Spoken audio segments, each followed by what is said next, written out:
Now we see the first sum. For some integer m, every even integer is of the form. The options are shown here. We know that integer is in the form of negative numbers, 0 and positive numbers. Here I am taken a positive odd integer and even integer. For odd integer, I have taken 1 as an example. For even integer, 2 as an example. Okay. Now we substitute this odd integer 1 and 2 values in the given options. First option is m. If m is equal to 1, in the left hand side we get odd integer, in the right hand side we get even integer. In the next we substitute 1 and 2 values in the option B, m plus 1. So substituting this 1 value in this case, we get in the left hand side we have even integer and right hand side odd integer. Next option C is 2m plus 1. Substituting these values, in the left hand side we have odd integer and the right hand side is also odd integer. Next one is the last option is 2m. Substituting 1 and 2 values in the 2m, we get even integer. So for this sum, to get even integer, the integer should be in the form of 2m. So the option D is the correct answer.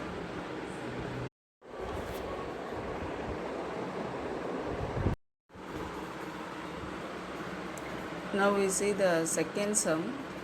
For some integer q, every odd integer is of the form. The options are shown here. This is also like previous problem. For integer we have taken for odd integer 1 and even integer 2. Okay. Now we substituting this odd integer and even integer values in the given options, we can get which one will get both odd integer. First option is q. If q is equal to 1, left hand side we get odd integer, right hand side even integer. If substituting 1 and 2 values in the second option, that is q plus 1, the left hand side we get even integer, right hand side odd integer. Third option is 2q. Substituting 1 and 2 values, we get left hand side even integer, right hand side also even integer, but we should get odd integer form. Okay. Substituting 1 and 2 value in the fourth option, that is 2q plus 1, we have both the side we have odd integer. So the answer should be the option D, that is 2q plus 1. Okay.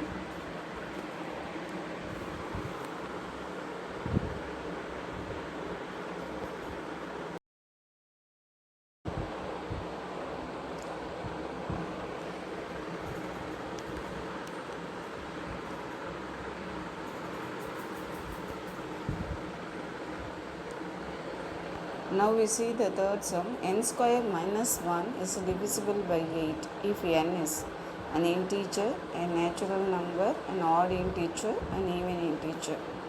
An integer is inclusive of negative, 0 and positive values. A natural number is only the positive numbers. An odd integer and even integer comes under an integer. Okay. So first we consider the equation n square minus 1 as A. Now substituting these odd integer and even integer values in this equation,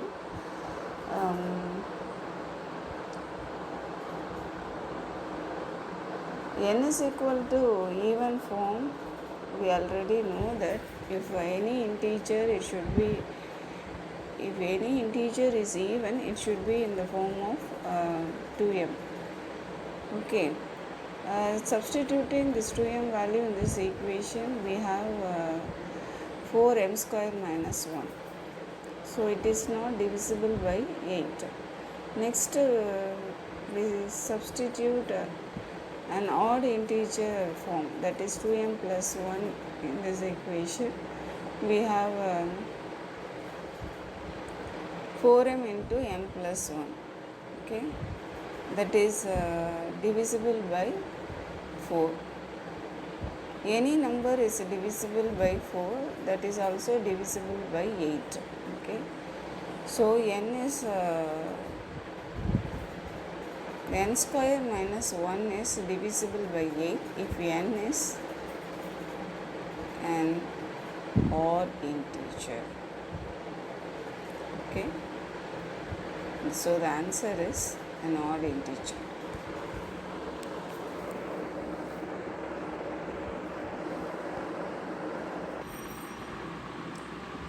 Now we see the fourth question. If the HCF of 65 and 117 is expressible in the form 65m minus 117, then the value of m is.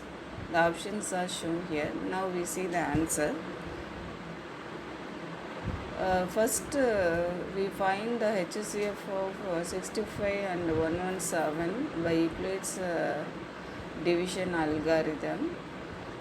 By using this algorithm, we have the value of HCF is 13. And this 13 is expressible in the form of 65 minus 117, that is given in the question. So we are equating this 13 with to 65m minus 117. Okay, and now we rearranging this equation, we get the value of m. So the value of m is 2. So the answer is option B, 2.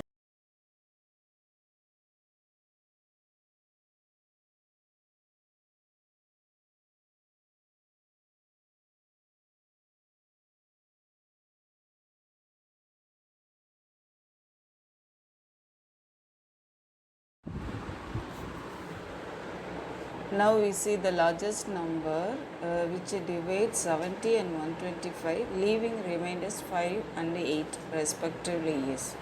The options are shown here.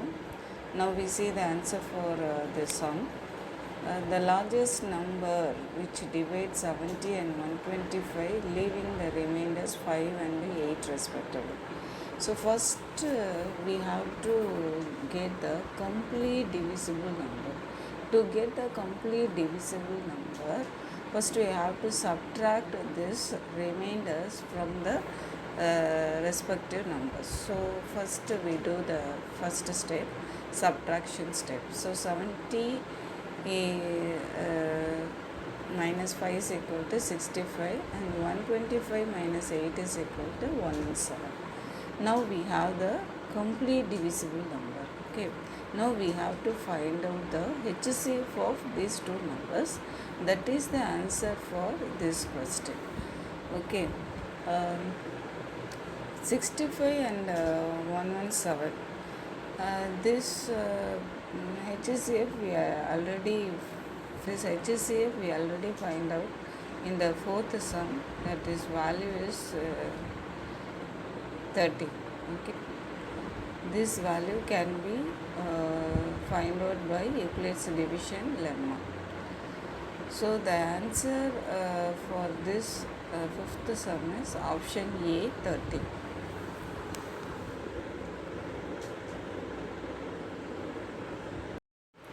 Now we see the sixth sum. If two positive integers a and b are written as a is equal to x cube y square and b is equal to x y cube, where x and y are prime numbers, then HCF of AB is. The options are shown here. Now we see the answer. A is x cube y square and B is x y cube, that is given in the problem. Now we have to find out the HCF, that is highest common factor. Highest common factor is the product of smallest power of each common factor involved in the numbers. Okay. Now we find the prime factors of A, that is x cube y square, that is 3x and 2y. Black term is represented as x and red term is represented as multiplication term. Okay. Next, prime factors of B, 1x and 3y. Now we see the common factor of these two. Common factors are x, y, y. That is smallest power of common factor is the HCF. So HCF is equal to xy square. So the option B is the correct answer.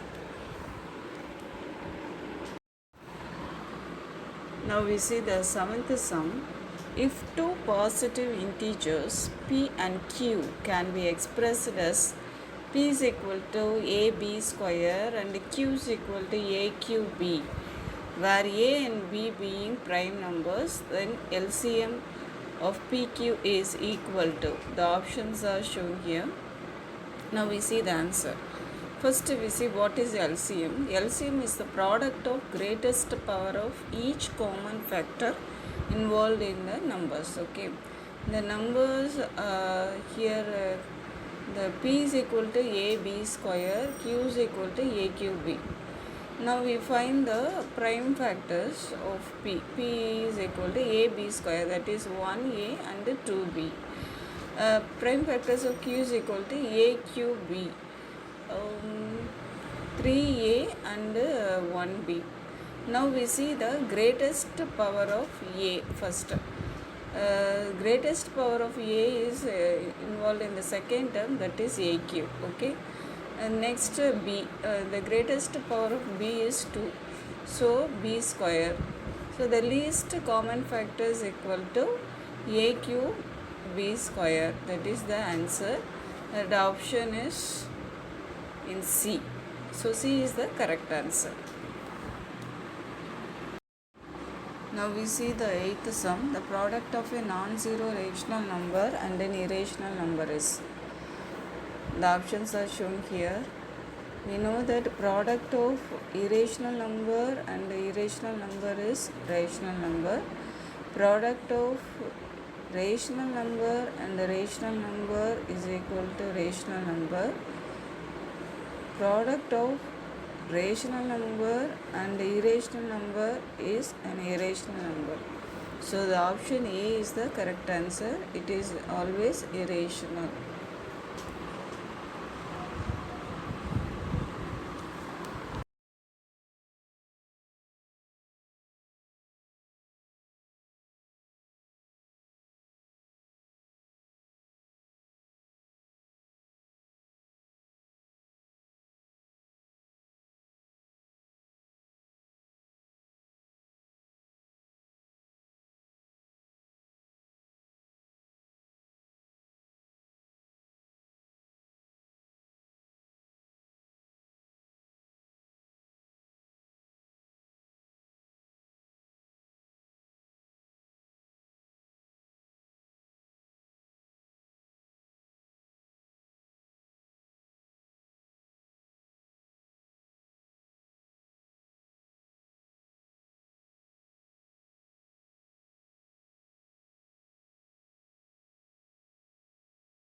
Now we see the 10th sum. The decimal expansion of the rational number 14587 divided by 1250 will terminate after. The options are shown here. Now we see the answer. The given rational number is 14587 divided by 1250. Here we have to consider only the denominator first. First we take the prime factors of this denominator. Okay, by taking these prime factors, by finding this prime factor, we get 2 power 1 into 5 power 4. Here in the denominator we don't have a common power, so we have to multiply both the numerator and denominator by 2 power 3 to get the common power in the denominator. Now we have the common power in the denominator. Take out the common power in the denominator and multiplying the numerator values, we get this. Now we multiply the denominator values and expand in the denominator. We get 11,11,6696 divided by 10,000.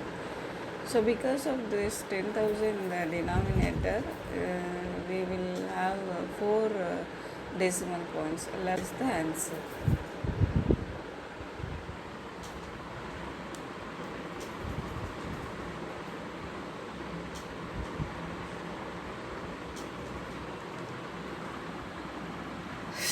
Six in the morning.